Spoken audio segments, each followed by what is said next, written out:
당시 21살의 한나 코넬리우스는 1996년 2월 남아프리카 공화국 케이프타운에서 태어났습니다.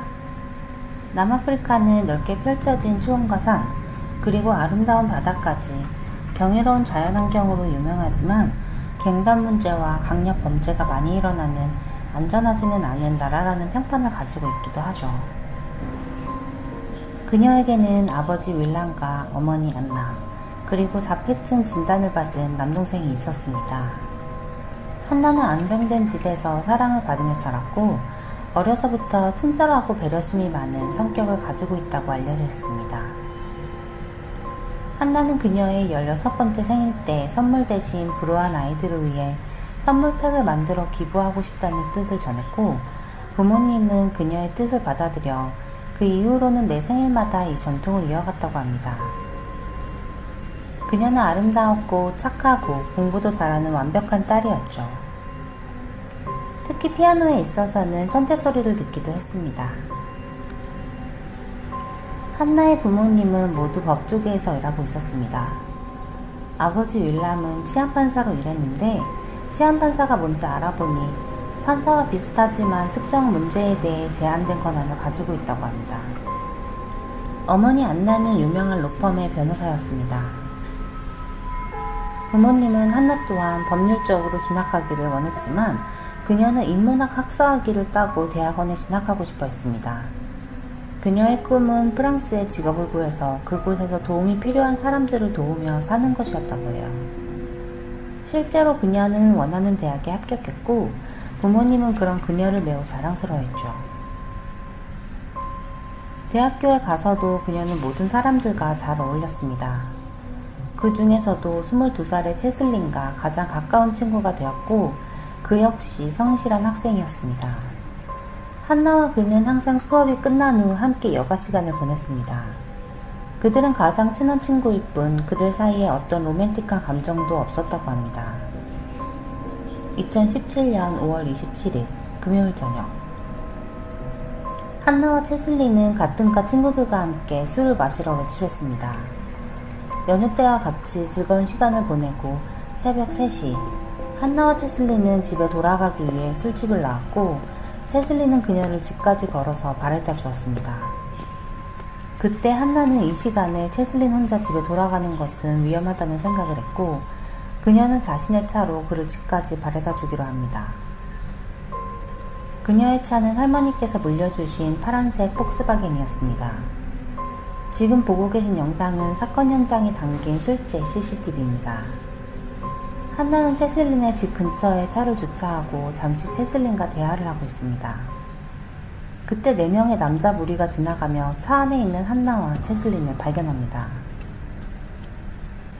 그들은 한나의 차를 에워싼 뒤 한나가 앉아있던 차의 운전석 문을 뜯어내고 그녀의 얼굴에 드라이버를 들이대며 위협을 가했습니다.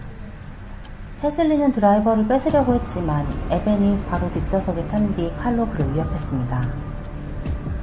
나머지 2명도 재빨리 차 안으로 뛰어들었고 내슈빌 줄리어스는 체슬린에게서 핸드폰과 지갑을 빼앗아 혼자 달아났습니다.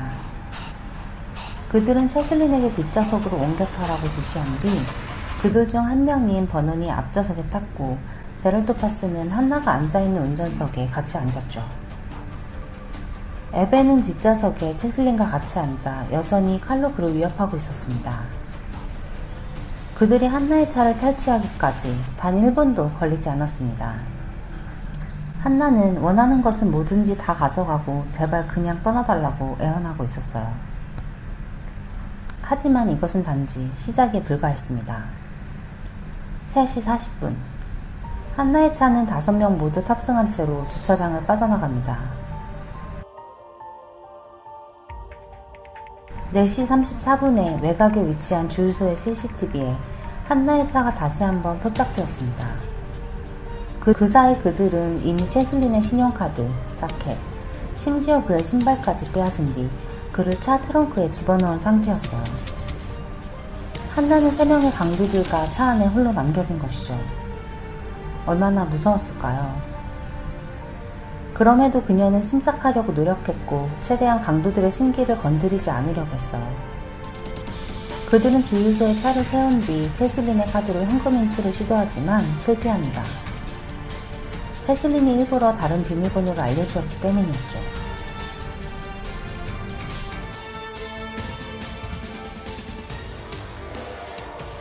이후 그들은 바로 옆 동네인 크라이 폰테인에서 불법 약물을 구한 뒤 다시 차를 이동했습니다. 5시 30분. 그들은 갑자기 차를 세웠습니다.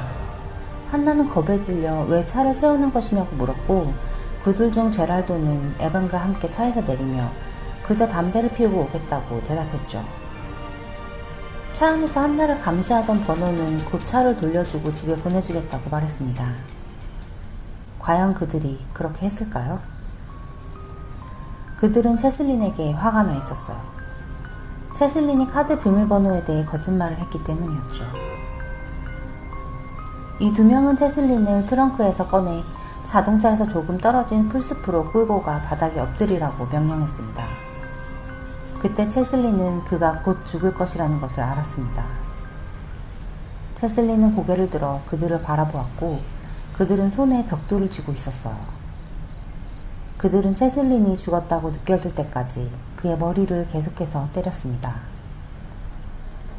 약 30분 후, 이 두 남자는 한나의 차로 돌아왔고, 한나와 함께 있었던 남성이 무슨 일이냐고 묻자 채슬린을 나무에 묶어놓고 왔다고 거짓말을 합니다. 이후 그들은 계속해서 마을을 돌아다니며 불법 약물을 픽업했습니다. 그러다 어느 순간 버려진 페인트볼 시설에 차를 세웁니다. 제럴드와 에벤은 차에서 한나를 끌어내리고 교대로 그녀를 강간했습니다. 그 순간에도 한나는 절대 신고하지 않을 테니 살려만 달라고 애원했어요. 번원에 따르면 자신은 한나를 강간하지 않고 차에 있었다고 주장했는데요. 그 순간 한나와 눈을 마주쳤어요. 그때 한나는 울고 있었으며 그녀의 눈은 공포와 두려움으로 가득했다고 말했습니다. 모든 것이 끝난 후 남자들은 한나를 차 트렁크에 밀어넣었습니다. 그때 그들은 한나에게 죽이지는 않겠다고 약속했지만 그건 거짓말이었습니다. 그들은 차를 몰고 약 12m 떨어진 포도밭으로 갔습니다. 오전 7시. 후에 그들의 진술에 따르면 실제로 한나를 해칠 의도는 없었고, 그녀를 묶어놓고 도망갈 시간을 벌 작정이었다고 말했습니다. 하지만 그들이 차 트렁크 문을 열었을 때 한나는 겁에 질려 있었고, 그들이 자신을 죽일 거라고 확신한 듯 차에서 나오지 않으려고 안간힘을 쓰며 버텼어요. 그들은 그녀를 물리적인 힘을 써서 끌어내고자 했지만 쉽지 않았습니다. 이에 화가 난 남자들 중 한 명이 드라이버로 그녀의 목을 찔렀고, 힘이 빠진 그녀를 차 밖으로 던졌습니다. 그 후에 가장 무거운 바위를 집어들어 그녀의 머리를 부쉈습니다. 그들은 반납제 상태의 한나를 포도밭에 방치해두고 그 자리를 떠났습니다. 그 다음 더 많은 불법 약물을 찾기 위해 주변 지역을 계속해서 이동했고, 그 와중에 거리를 혼자 걷고 있던 여성을 발견합니다. 천만다행으로 그들은 가방만 빼앗고 그녀를 돌려보내죠. 그들은 멈추지 않았고 계속해서 혼자 있는 여성을 찾았으며, 한 여성을 한나의 차에 밀어넣은 다음 가까운 주유소로 운전하여 한화 약 23만원을 ATM에서 빼내는 데 성공합니다. 이 여성 또한 경미한 철가상만 입었을 뿐 크게 다치지는 않았습니다.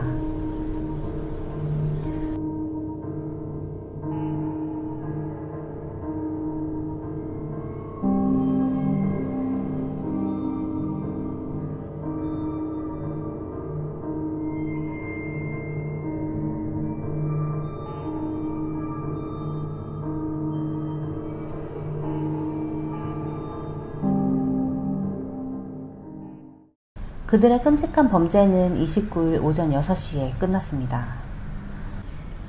한편 한 부부가 그들의 농장에 가는 길에 숲쪽에서 희미한 신음소리를 들었고, 소리가 나는 덤불 속에서 심하게 구타당한 듯 보이는 젊은 남성을 발견합니다. 채슬린이었어요. 그는 피투성이가 되어 도움을 요청하고 있었어요. 커플은 곧장 911에 신고했고, 채슬린은 기적적으로 그 끔찍했던 공격으로부터 살아남았습니다. 채슬린에 따르면 공격을 받은 후 몇 시간 후에 정신이 들었고 어떻게든 도움을 청하기 위해 주위를 둘러보았지만 주변에 나무와 모래밖에 없었습니다. 그는 신발도 없이 겨우겨우 걷기 시작했고 마침내 이 커플을 만날 수 있었던 것입니다. 채슬린은 즉시 병원으로 옮겨졌습니다. 그의 팔은 골절되었고 두개골에도 골절과 뇌출혈이 있었지만 고맙게도 대부분의 기능을 회복할 수 있었어요. 하지만 한쪽 귀의 청각이 영구 손실되었죠. 그는 한나를 빨리 찾을 수 있도록 수사에 적극 협조했으며 그와 한나가 겪은 일에 대해 경찰에게 상세히 진술했습니다. 하지만 한나는 2시간 전 이미 2명의 배관공에 의해 발견된 상태였죠. 27일 금요일 2명의 배관공이 한 농장을 수리하기 위해 구멍이 난 곳에 큰 바위를 올려놓았었습니다. 그리고 그 다음 날인 28일 토요일 작업을 마저 하기 위해 다시 농장에 방문한 배관공들은 그들이 올려놓았던 큰 바위가 사라진 것을 발견합니다. 그 바위의 무게는 무려 40kg이었기 때문에 누군가가 아무 이유 없이 가져갔을 리가 없었어요. 이상하게 생각한 배관공들은 바위를 찾기 시작했고 곧 포도밭 한가운데에 누워있는 한나를 발견할 수 있었습니다. 그것은 정말 처참한 광경이었습니다. 바지는 반쯤 내려가 있는 상태였고 얼굴은 거의 알아볼 수 없을 정도로 훼손되어 있었습니다. 5월 28일 오후 2시 전복 경찰관이 한나의 파란색 폭스바겐 자동차를 발견하고 따라갔습니다.